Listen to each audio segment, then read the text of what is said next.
The Social Progress Index was created by change makers.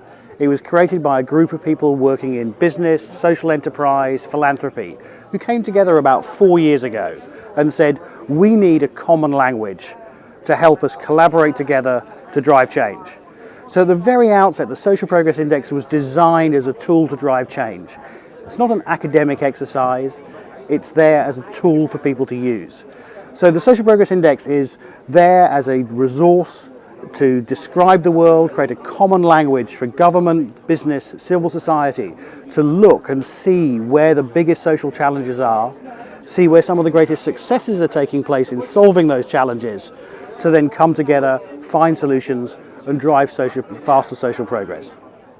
So the Social Progress Index is really a tool for other people to use to advance social progress in the areas where they're working.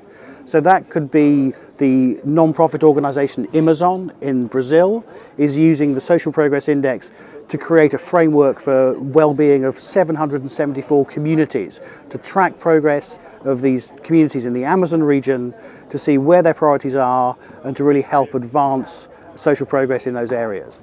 We're seeing Coca-Cola in Brazil taking the framework, using it to understand not just their own social investment programs, but to inform those of government, other corporates and civil society organizations. So the Social Progress Index really highlights some really crucial areas where the world is falling behind. Our results show very, very strongly that ecosystem sustainability is the biggest challenge the world faces. What it also highlights is the way there are some issues will not be improved by faster economic growth. We see that countries can grow economically, but health and wellness doesn't improve. Safety doesn't seem to respond very well to economic growth. So it identifies some global priority areas where innovation is needed outside government, outside economic growth.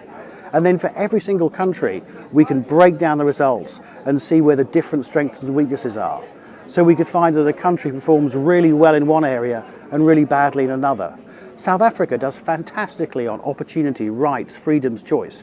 There's been great success in building that aspect of the Rainbow Nation, but there's very poor performance on providing basic needs like health, water and sanitation, housing. On the flip side, Egypt. Egypt has actually done very well in providing basic needs, but really falls down on opportunity.